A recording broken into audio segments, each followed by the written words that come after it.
This is Newsroom. Hello and welcome once again from Johannesburg here in South Africa. It's Monday morning. My name is Zevin Jansen. The show is always live, broadcast from our studios here in Auckland Park. Don't forget, we also stream live on YouTube right now with the whole show available on demand on our YouTube channel a little bit later. Now today we'll look at COSATU's long-awaited special Congress. We'll also have an interview with the Federation's President, Stumo Dlamini. We also talk to the representatives of the Synagogue Church of All Nations here in South Africa about their response to the coroner's findings in Nigeria last week. We look at circumcision today from a purely medical perspective.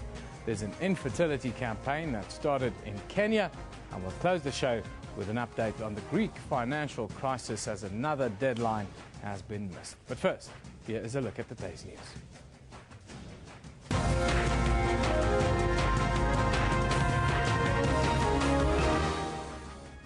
The factions within COSATU are set to face off at the Labour Federation's Special National Congress at Gallagher Estate in Midrand today. The long-awaited meeting is being held at the request of a third of the Labour Federation's affiliates who have lost confidence in the current leadership. While there were initially 9 unions that backed the call for the Congress, this number has now decreased. Over 2,500 delegates are expected to attend and discuss what form and content must constitute the Congress. Meanwhile, the Metal Workers Union, NUMSA, has expressed concerns about the apparent plan to militarize COSATU's Congress. The union's Deputy General Secretary, Carl Klute, says that they received information that COSATU leaders plan to use police to remove any delegates considered unruly. Police are still searching for the suspects who killed 2 police officers in Johannesburg and surrounding areas over the weekend. A 65-year-old Ekurhuleni Metro police officer who was about to retire was shot and killed by armed robbers at his neighbour's home in Kempton Park yesterday. The officer tried to intervene after he heard his neighbours being robbed. Meanwhile, 4 suspects killed a police officer in Jeppystown, central Johannesburg on Saturday following the hijacking of a bakery truck. Eurozone leaders argued until late into the night in an emergency summit held in Brussels, demanding that Athens implement key strategies this week to restore trust before they open talks on a financial rescue plan. Greek Prime Minister Alexis Tsipras was told to push legislation through Parliament to convince his 18 partners in the Eurozone to release immediate funds to avoid a state of bankruptcy. Negotiations on a third bailout program, estimated to be up at around 86 billion euros, are expected to start today. Malala Yousafzai, the youngest winner of the Nobel Peace Prize, celebrated her 18th birthday in Lebanon yesterday by opening a school for Syrian refugee girls. Lebanon is home to 1.2 million of the 4 million refugees that fled Syria's war to neighboring countries. There are about 500,000 Syrian school-aged children in Lebanon, but only a fifth are in formal education. Malala became a symbol of defiance after she was shot on a school bus in Pakistan in 2012 by the Taliban for advocating girls' rights to education. In tennis, Novak Djokovic has promised that there are more Grand Slam titles to come after he clinched a 3rd Wimbledon and 9th career major on Sunday. Djokovic now stands 5 behind the 14 captured by Rafael Nadal and Pete Sampras, although the record of 17 held by Federer may prove a bridge too far. But this Grand Slam winner is not the only talk of the town. 34-year-old Martina Hingis paired with Leander Paes of India yesterday to win the mixed doubles title, beating Paya and Timea Babo 6-1 and 6-1, giving Hingis her 11th Grand Slam title. She became the first player to win both the women's and mixed doubles title at the England club since Cara Black in 2004.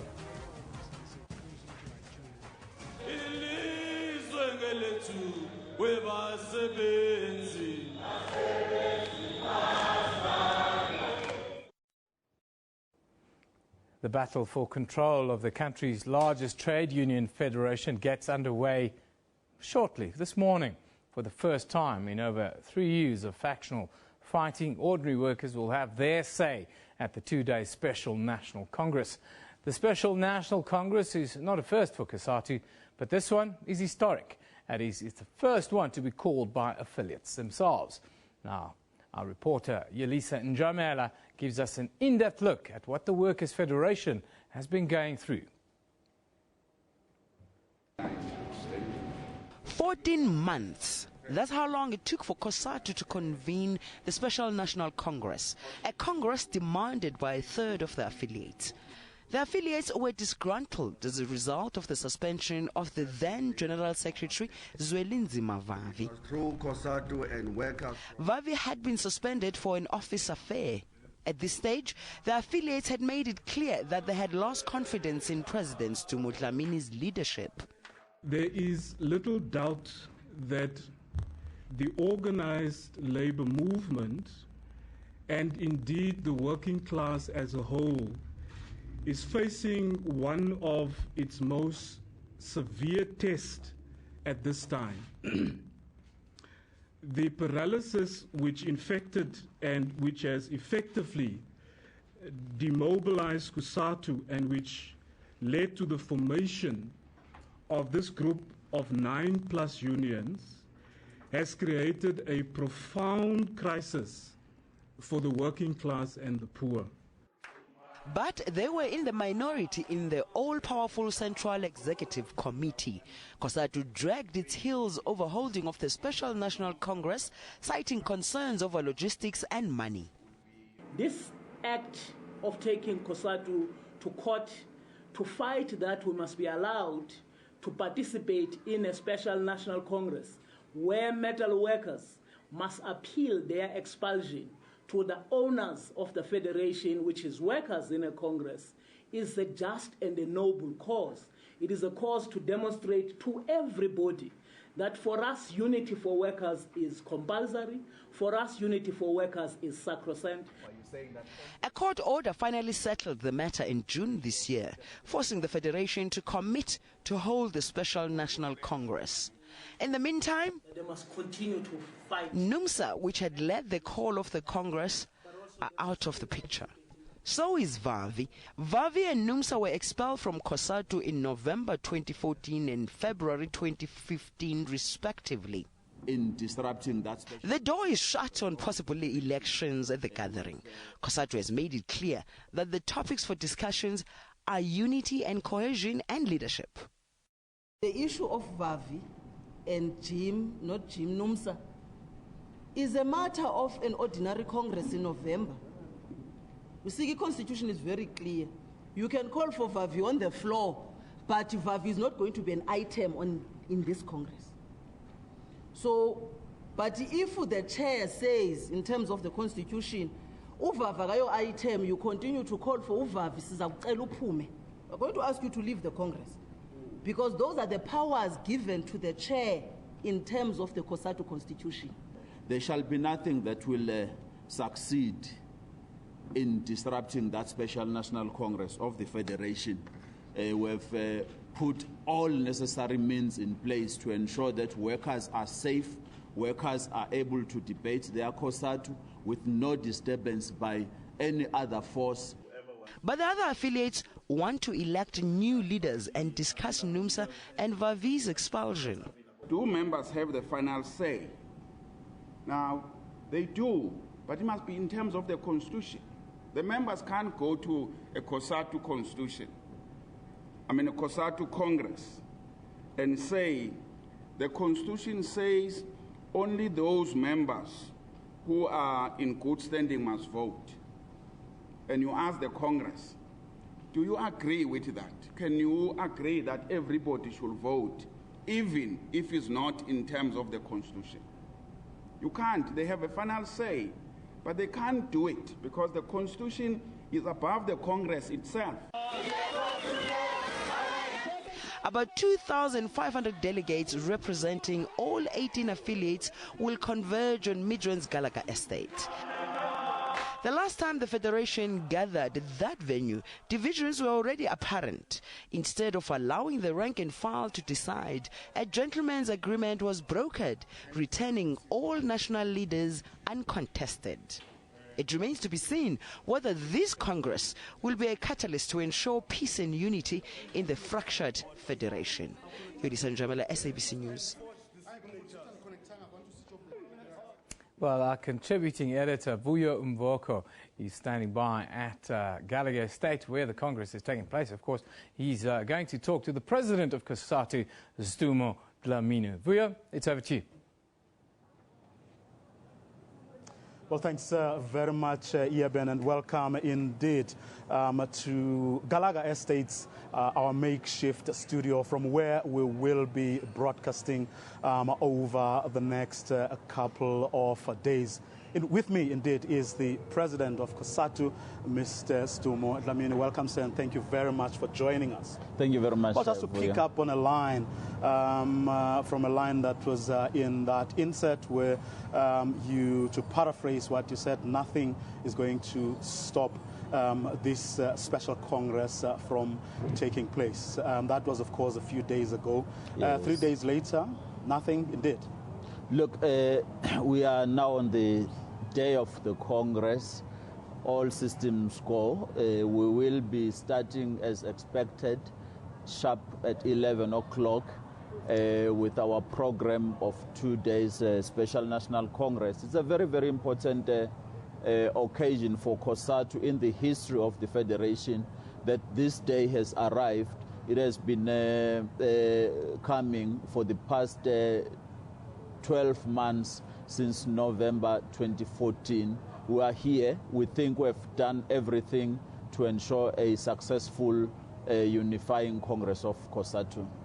Well, outside, quite a significant police presence, which perhaps NUMSA would call the militarization of this Congress. Look, we have had to do everything to ensure that this Special National Congress of COSATU is safely run. Workers should feel free and safe to participate in it. We indeed are responding also to plans that are there by others to disrupt it from outside and internally. So we want to assure delegates that we have done everything in place to ensure a smooth running Congress. It's not a militarization of COSATU. It's the safety and security of COSATU members. Well, but presumably the police won't be used to prevent people who may want to put on the table issues that you may not like, or issues that may not necessarily have been on the agenda, but issues that they feel strongly that they should raise. Of course, there will be no police inside the venue of the Congress here. Police are outside to ensure that the whole environment is safe. It's a free Congress of COSATU. Delegates are free to air their views, are free to raise the issues they want to raise. But we have a constitution that is guiding us, which will say that you have to speak for so much time. You have to raise the issues which are on the agenda for the discussion. You have to respect each other. You have to respect the other views and expect that you can be challenged on what we are saying. It's a workers' Congress indeed. Well, it is indeed historic, as you said, but not a Congress that you would have wanted to have. It was forced on everyone by a very unique and a set of circumstances. And quite ironic, perhaps, that you're going to, the theme is around unity, is around cohesion, is around leadership. Yet, you have your biggest affiliate outside of it. You have your General Secretary also outside of it, which then raises the question to many people, why even talk about unity and cohesion if we have those people outside of this very Congress? Look, Vuyo, it's critical that we talk about the unity of the Federation. Firstly, it's a Congress that has been called for by 1/3 of COSATU's affiliates. And indeed, once that call has been made and the president announces the date, it ceases to be a Congress of the 1/3. It's a COSATU Congress, all COSATU affiliates getting together to hear what the others are saying. Yes, it's now water under the bridge. The majority of COSATU unions were not the ones that called for this because the Constitution allows the third. We are here now. We have prepared a discussion document, because one option we would have had was to say, okay, let's go to that Congress and prepare nothing and hear the 1/3 of COSATU saying what they want to say. No, it wouldn't work that way. We had to prepare a discussion document that is going to guide delegates discussing. It's not channeling them. It's not straight-jacketing them. It's a pure guiding document for discussion on the unity and cohesion of the federation, and everybody has agreed to that. Unfortunate that others, once we declared the date, they opted out of the Central Executive Committee. They were not part of the preparations, but we still said, even though it's your Congress, you called for it, come and make a meaningful contribution. Last one, very briefly, Mr. President. How do you feel, or how do you respond to people who say, you know what, when all has been said and done, this Congress will have been forced, yes, by that third, and at the core of the issue is not really unity, or we shouldn't even be talking the issues that we'll be talking here, because at the end of the day, COSATU should be, first and foremost, about winning shop floor victories for the workers. And if that is sacrificed at the altar of outside issues like political questions around the ANC, around who you support or who you don't support, the workers are going to be the losers at the end of it all. Yes, there will be a Congress, but it is not going to do much to address the plight of the workers on the factory floor. Well, we should expect that unity is sacrosanct. And here you will have the owners of COSATU, the members, the delegates, discussing the future of their federation. That is very, very critical, so that when they deal with the issues we are raising, they are united. That is the purpose of the meeting, the unity of COSATU, so that COSATU then continues to respond to those challenges. It's very critical to note that point. Well, another point that has been raised as an illustration of contradiction is that there is a metal workers union that has been allowed in without, can you clarify this to us, without them having met the basic minimum requirements of an organization that should participate at this Congress. What is the position? What is your response? Limusa was admitted as a fully fledged affiliate of COSATU. Have they met all the requirements? We could not have admitted them if they didn't. They met all the requirements to qualify to be the full affiliate of COSATU. Whoever says otherwise is wrong. So their books have been audited, and everything that they were supposed to do before Congress has indeed been done. Last month they were at their launching Congress. They are launching Congress, National Congress, well run. And would expect that after that we'll then give them a chance, because it's a financial year that you work on the basis thereof. We'll see their books, but they are an affiliate of COSATU in good standing. And that in no way closes the door on NUMSA? It does not. It does not. Once NUMSA changes its wrong ways and say we apologize, COSATU, we want now to come back and refrain from this daring attitude they are doing, they will be welcome back.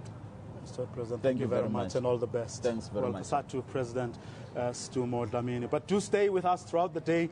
We will be crossing through our programs, and we will be bringing you that this special Congress when it starts later on around 11 live from here, Galaga Estates. Well, it's back to Eben Jansen, who we believe has breaking news on Greece. Do stay around for that. Thank you very much, Shibuya Voko, for that update. Of course, yes, we'll bring you that breaking development on Greece. They've just struck a deal. We'll try and get one of our European correspondents to come live into the show a little bit later. But first, let's just have a look what you're talking about. Of course, more than 2,500 delegates are expected to attend the special Congress today. This one from Bongan Kuma. He says, special National Congress today, just so people will put their egos aside for the sake of unity of the organization. Simon Khwabane says NUMSA and Vavi were expelled because of their rebellion. If they want to come back, they must show remorse and repent, not bully back. Tando Shangela says solidarity forever for the union makes us strong. Workers of South Africa. Yes, the unions will be tested today. Fana Mutenda says, but why is Tuma Dlamini denying Nomsa and Vavi to return to the Federation? That is a question that will be answered today, of course, on this very channel. At 11 o'clock, we'll bring you live the Special National Congress of COSATU. Now, I can tell you a deal's been reached in Greece. We will get an update shortly. Don't go away. We'll bring you that update just now. Today's pick of the day comes from Art Joseph. We're talking about the Wimbledon final yesterday, of course. That was at the gala dinner last night. What a lovely couple. Novak Djokovic, the men's winner, and, of course, Serena Williams, the greatest female tennis player of all time, they say. Let's now take a look at the front pages from around the globe. We start in China. The South China Morning Post says skeptical European creditors raced yesterday to narrow differences both among themselves and with Athens, aiming to come up with a tentative agreement to stave off an immediate financial collapse in Greece that would reverberate not just across the continent but across the world. I can tell you a deal's been reached. We're working on the floor to try and get an update for you. Move to Israel.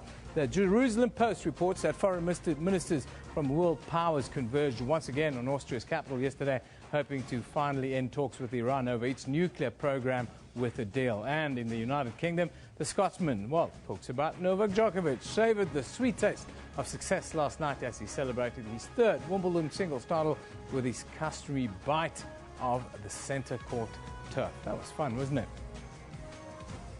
Quick look at what's happening around the country here today. We start in Johannesburg. Now, a fourth woman has allegedly come forward accusing former tennis champion Bob Hewitt of abusing her more than 30 years ago. The case has been going on for a couple of years. Why should she come out now? Earlier this year, Hewitt was convicted on 2 counts of rape and 1 of sexual assault. A very interesting development, that is. In Bloemfontein, a 22-year-old Free State man who allegedly kidnapped an 18-year-old woman for 3 days and raped her is set to appear in the Senekal Magistrates Court there. Time for us to take a break. When we come back, we've got the Synagogue Church of All Nations. They're here for an interview. We want to go to Greece to get an update on the deal that's been struck there with regards to the bailout package. That's not only going to affect Greece and Europe, it'll affect the world economy. You're watching Newsroom. We'll be back with you with a short break.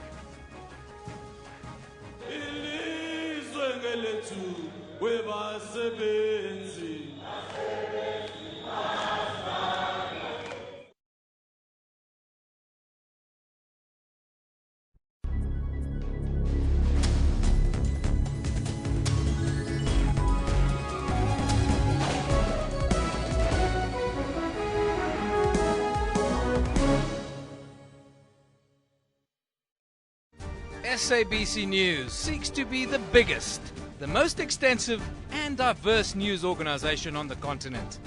Our mission is to provide accurate and credible news and current affairs programming throughout the day.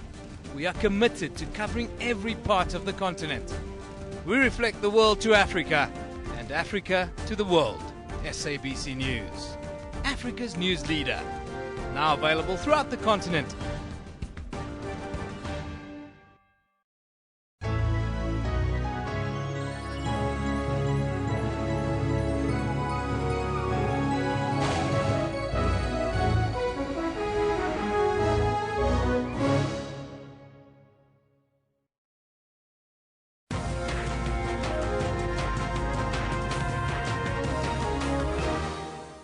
Welcome back. This is Newsroom on SABC News now. A report released by Coroner Oyatare Komalafe last week ruled that a mega church run by popular Nigerian preacher TB Joshua should be prosecuted after a building collapse killed 160 people, 81 of them South Africans. Secondly, the report stated that the church must be investigated and prosecuted for not obtaining the relevant approval before embarking on the construction of that building.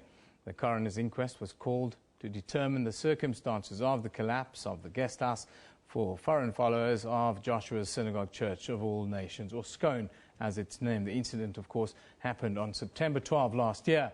81 of the dead were South African visitors to the Lagos church.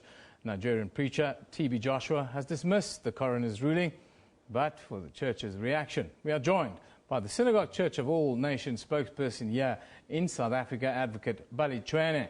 Very good morning to you, sir. Good morning. He's also with a survivor, who's Patrick Gaza, and Samulo Mnyeni, a family member of one of the victims. A very good morning to you, gentlemen. Thank you for joining us. Good morning. Good morning. Mr. Trainer, I'd like to start with the official business. The rejection of the coroner's report. There's been lots of criticism because of this, because the coroner's been working extensively with all stakeholders to get this report. Tell us, why do you reject this report and the merits of it? Okay. In essence, we reject the report on a number of bases. Firstly, we say that the report has left so many questions unanswered. It has not addressed the fundamental issues which all concerned people were hoping that they will be addressed. Among those, you have a CCTV footage which was shown immediately after the collapse of the building. That was presented to the coroner, and with clear evidence showing that this particular aeroplane that hovered almost 4 or 5 times over the building, and the building collapsed in the manner in which it collapsed. Extensive evidence, notwithstanding all that, in the report of the coroner, there's just a one-liner, I dismiss. Yes, it's an expert opinion that dismisses it. That now you say that you have evidence of the aeroplane, and aeroplanes fly over buildings all the time, and so do helicopters, and none of them collapse. Have you done your own investigation with regards to this? Can you bring any evidence forward? Okay. What we have done as a church, we have said, you know, this investigation here is of national, in fact, international concern. And the Nigerian government at that particular time said they are undertaking an investigation. Now, that particular investigation, as we speak right now, we as a church were expecting that particular investigation to carry on so that people can have proper closure about this unfortunate incident. How can you have closure if your leader of your church is not prepared to take to the stand and to talk at length about what happened? I think, you know, we have indicated the reasons why there was no need, with the greatest respect for the prophet, to be able to appear. Because as we speak right now, everything literally that was relevant for the purposes of the coroner to hear was presented to the coroner. So no value whatsoever would have been added by the prophet to appear. And we know but what about that level of comfort and the fact of the responsibility of what happened at on this fateful date, 12 September last year? I think the prophet has come out very abundantly clear in the public to say, you know, one, he supports the families. He's very sorry for what has transpired. He is with them, and he has practically demonstrated that. The prophet has also said that he's going to come to South Africa in due course. It's now 10 months later, and the prophet is still to make an appearance. When is he coming to South Africa? I can tell you very definitively it will happen. The prophet will come, and when we get a date, we will inform you in due course of that particular date. Hopefully you'll be able to organise us that interview, Mr. Absolutely, absolutely, sir. I thank you for committing to that interview here live on air. I'm going to send it back to you when that time happens. But this was a very serious event, and I'd like to keep the tone very seriously. You are a survivor, Patrick, of what happened. You were in the building when the building collapsed. Just take us back, set the scene, and why do you believe this building collapsed? Okay, good morning.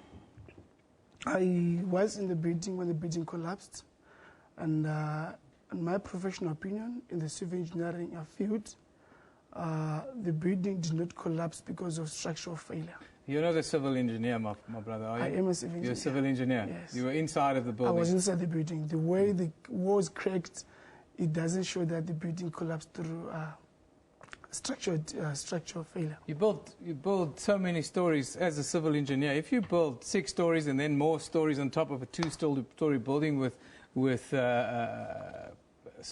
structure that's not supposed to carry the weight, it will collapse. Professionally, you know that. We are talking on a professional opinion, right? the way here we are talking of, in essence, you're talking about the Sukowan collapse, right? Yeah. So in essence, the way the building cracked and collapsed, it cannot be structural failure. Okay, I'll move on and I'll talk to a survivor who's a family member, one of the victors, Sambula Mnyeni. Sambula, very good morning to you. Good morning. Good morning. Just tell me your reaction to the coroner's report that's come out, and that's holding the church criminally liable for what happened. Well, I'm greatly disturbed by the coroner's verdict because there is so much sufficient proof and evidence that the building did not fall due to structural failure. What is this evidence, if I may All right. ask? Okay.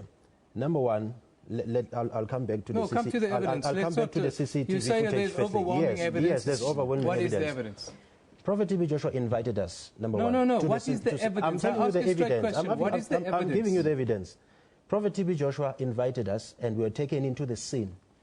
There were experts of engineers over there, about 3 of them. One expert did allude to the fact that those exposed foundation base, they were still intact. The material that was used and the reinforcement that was used in building that foundation, it was of high quality and high and great material. And he also added to the fact that with this kind of foundation, you could still push the building to 12 stories.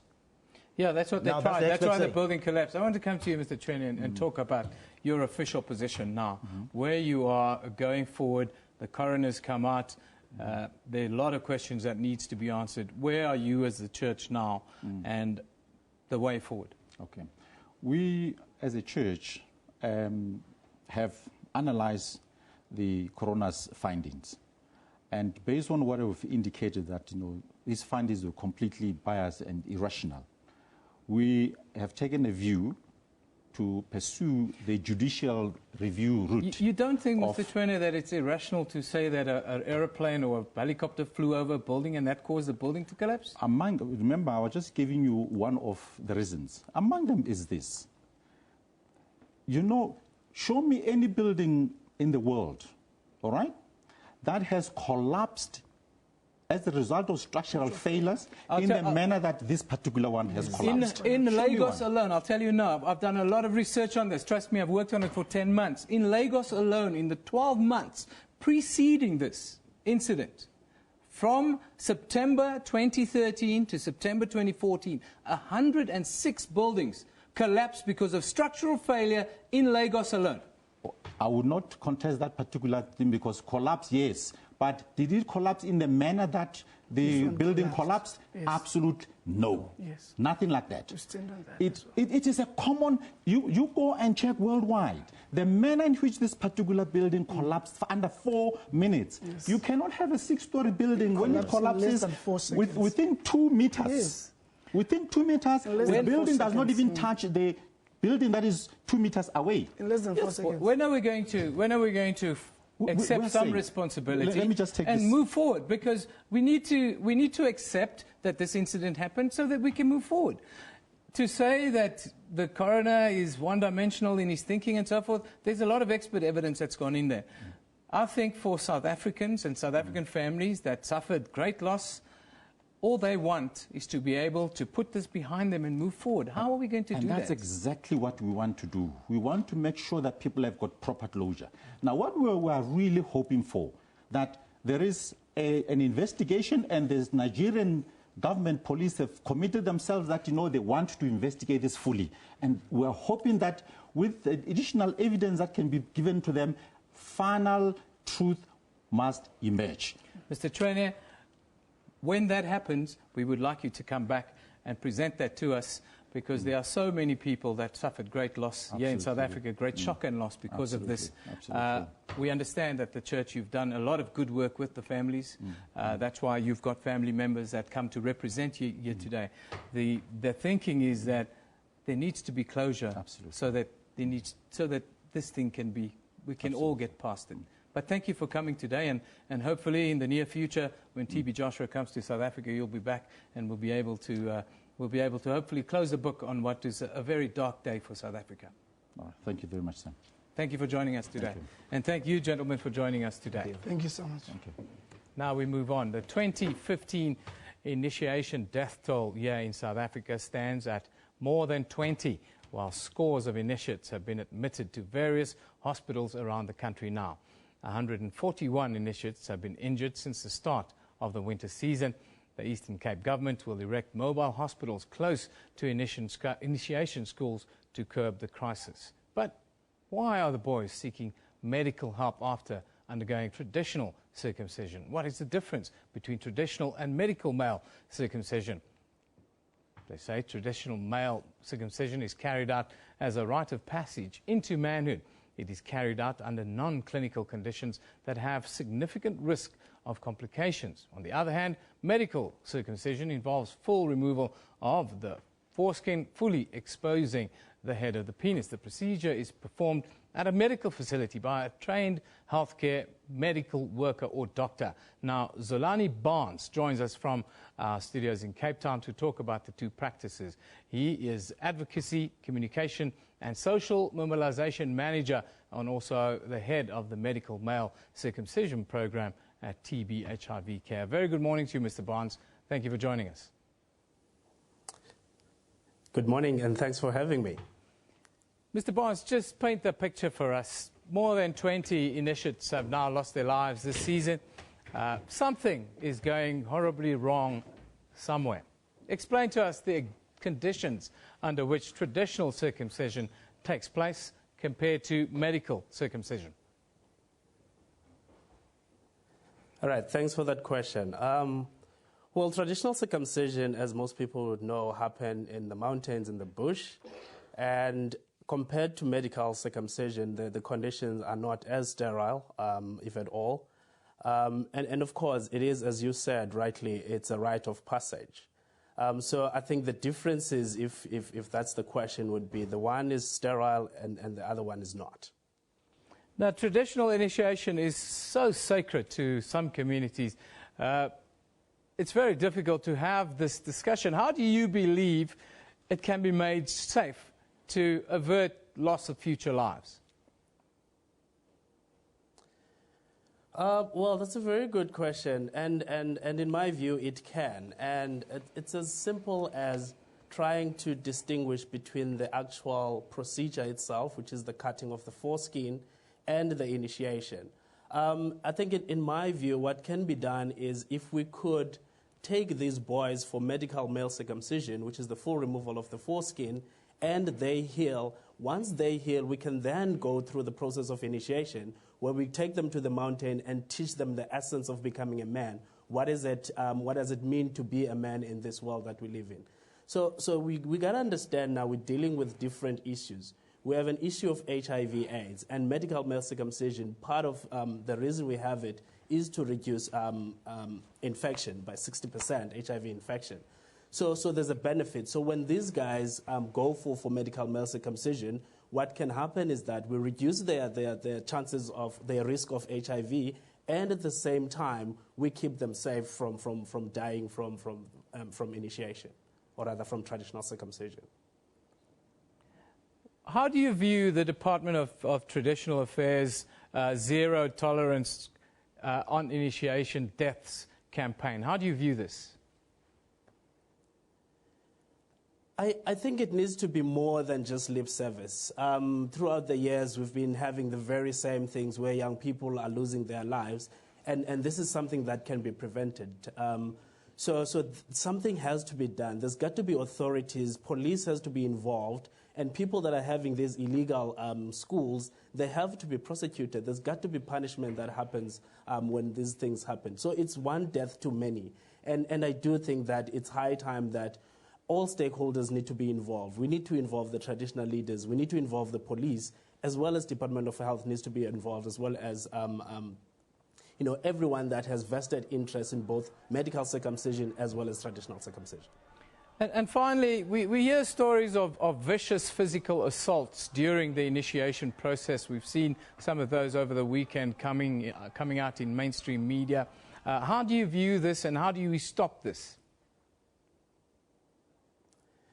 As a Xhosa man, and that is traditionally circumcised, Abuse should not be part of the tradition. It shouldn't. So there's no place for abuse within the circumcision.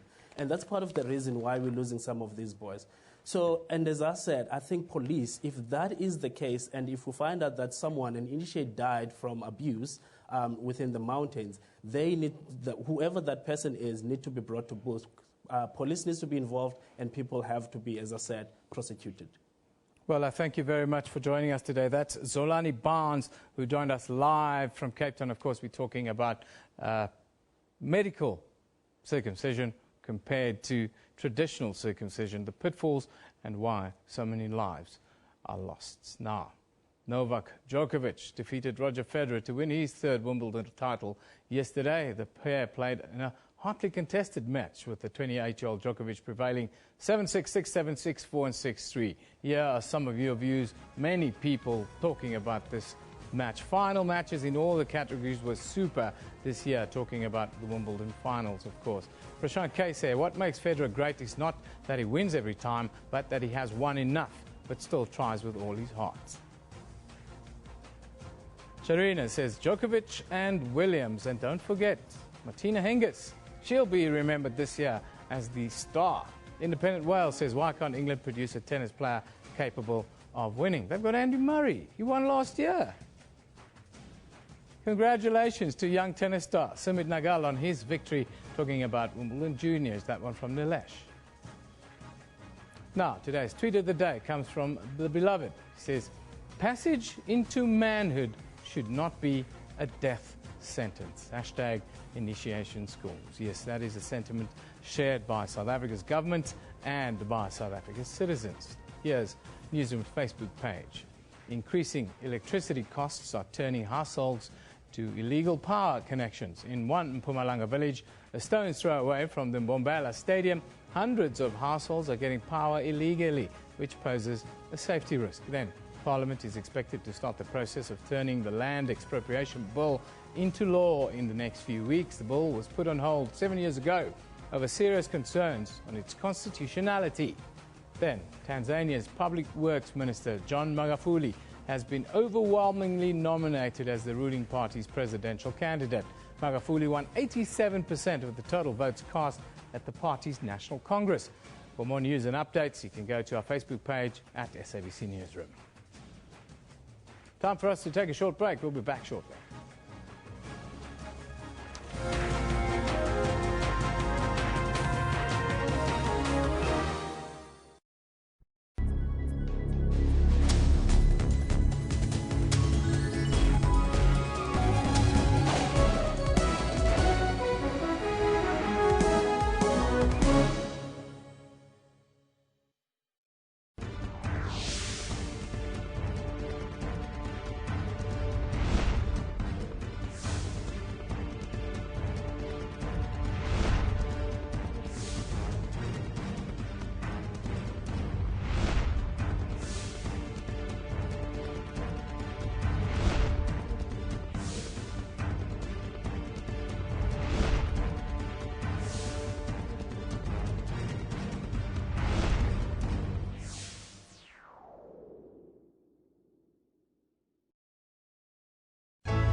Welcome back. Many infertile women in developing countries consider that without children, their lives are irrelevant. According to the World Health Organization, more than 180 million couples in developing countries, that's 1 in every 4, suffer from primary or secondary infertility. There are many different beliefs about infertility in African culture. In certain Kenyan communities, the marriage without children is meaningless, and the women are solely to blame if she does not bear a child, as it would be an impossible insult or impossible to insult her husband's manhood. This often leads to social suffering. Merck, a leading company for innovative, top-quality and high-tech products in healthcare, have launched a campaign called More Than a Mother, an initiative by Merck's Fertility Advancement Program, together with the University of Nairobi in Kenya.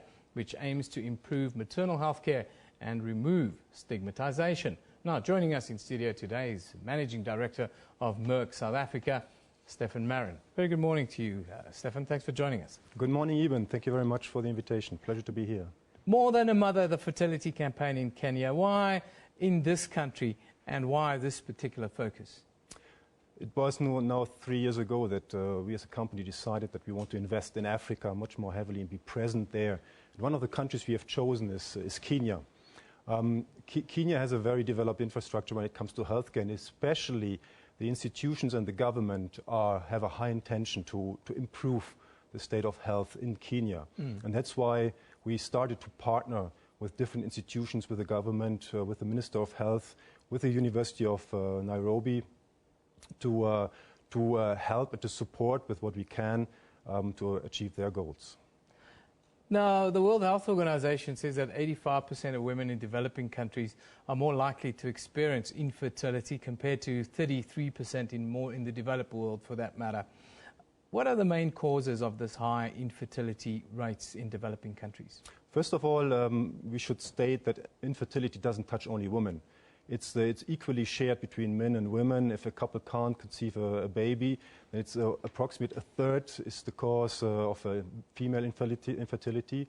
30% is the male infertility, or it's even both in the other third of the cases. So that is very important to understand. And then we see in many African countries socioeconomic circumstances that support this condition very much. And part of it is poor nutrition. It's badly or insufficiently treated sexually transmitted infections. Also is infections that are due to female genital mutilation. And last but not least, smoking is one of the big causes that drives this prevalence in Africa. The Merck Fertility Capacity Advancement Program, which you guys drive and just started, how does it overcome these problems? Well, we started at different levels. It's a multifolded approach. The first is increasing the education, the awareness, information of the future doctors, so medical students, pharmacy students, but also the healthcare professionals, where we partnered with Examed. It's an Italian-based medical education foundation. So we brought, for example, in the launch of this initiative some weeks ago, fertility specialists from Indonesia, from Spain and from Canada to Kenya, to the Nairobi University to inform and to educate the future doctors on this topic. Further programs across the rest of the continent, are you thinking about rolling those out? Definitely. So it's like many other of the capability advancement programs on diabetes, on cancer awareness. We will take this program also to other African countries. Well, Stefan, thank you. Thank you very much for joining us. We've just run out of time here. Stefan Marin is the Managing Director of Merck South Africa. We're talking about infertility in Kenya in particular, where they're launching a campaign to help deal with that problem.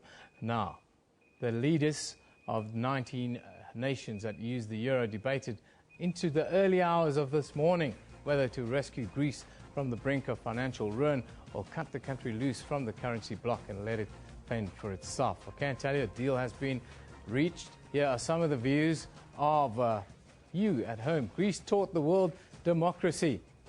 Do not fail your people. Marcus says either Greece agrees to the 50 billion trust fund, which is not much compared to the likely 100 billion they need, or go to the Greece exit.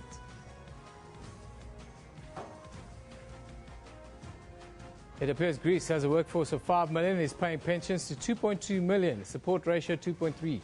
How can any country survive that?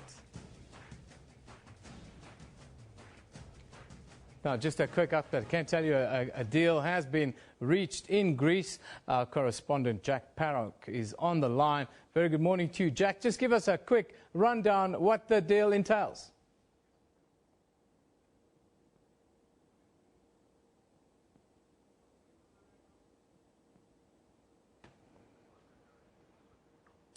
Well, unfortunately, the line is quite bad. We'll try and get another update at the top of the hour.